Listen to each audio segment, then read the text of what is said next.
પણ એક નાનકડો વચ્ચે આપનો એક ઇમોશન આવી ગયો, પેલું ભંગુરતાનું. અહીંયા એક સહેજ મને પૂછવાની ઈચ્છા થઈ જાય છે.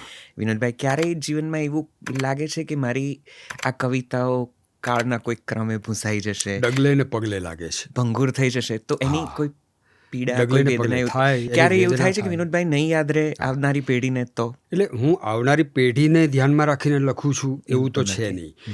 હું લખું છું એટલા માટે કે મારે ભાષાનો કસ કાઢવો છે. મને મળેલી જે ભાષા છે એમાં કેટલું સત્વ રહેલું છે જી, એ જાણવા માટે. ભાષાની ક્રીડા છે આ. મારી સાહિત્યની જો કોઈ વ્યાખ્યા હોય તો એક જ શબ્દની છે, ભાષા ક્રીડા. કારણ કે સાહિત્યકાર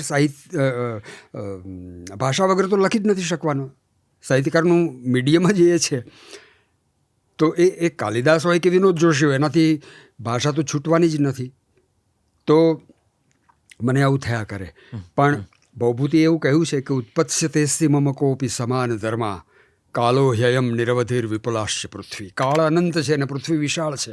ક્યારેક કોઈક સમાન ધર્મા જાગે અને એને ખબર પડે કે ઓહો, આ શબ્દમાં પ્રકાશ છે, આ શબ્દમાં રણકાર છે, આ શબ્દમાં વૈવિધ્ય અર્થનું, ભાવનું એ બધું છે, તો એને માણી શકાય છે. આપણે ઘણા બધા એવા શબ્દો માણીએ જ છીએ ને. આજે હું પટારો એવો શબ્દ બોલું તો એક સાથે કેટલા બધા સંદર્ભો એનાથી આપણા ચિત્તમાં આવી જાય છે. તો ભાષા કોઈ દિવસ એ રીતે આ છે ને, પેલું આમ ચક્રાકારે ફરતી ઘટના છે.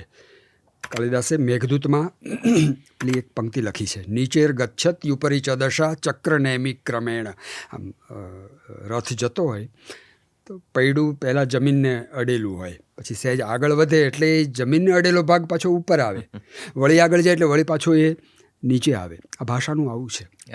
ફેશનનું પણ એવું છે ને. હાજી, એકદમ. એ જે જૂનું હોય એ પાછું ફરી આવે છે. કાલિદાસે કહ્યું છે, પુરાણમિત્યેવ ન સાધુ સર્વમ ન ચાપી કાવ્યમ નવમિત્યવદ્યમ. જે જૂનું છે એ જ બધું સારું અને નવું એ અવજ્ઞાપાત્ર એવું નથી. અને પછી એણે ઉપદેશ આપ્યો છે, સંત પરીક્ષાય પરિભજન્તે. જે ડાયા માણસો છે એ પરીક્ષા કરે અને પછી એને સમજે. અને મૂઢ પરપ્રત્યયનેય બુદ્ધિ. જે મૂર્ખાઓ છે એ બીજાની બુદ્ધિ પ્રમાણે ચાલે. એટલે આ ભાષા છે એ તમને નવી નવી અનેક રીતે તમારા પોતાના ધોરણે પમાતી હોય છે. અને એને ઉકેલવાની જે મજા છે એ જેમ સર્જનની છે એવી જ રીતે એ પણ છે.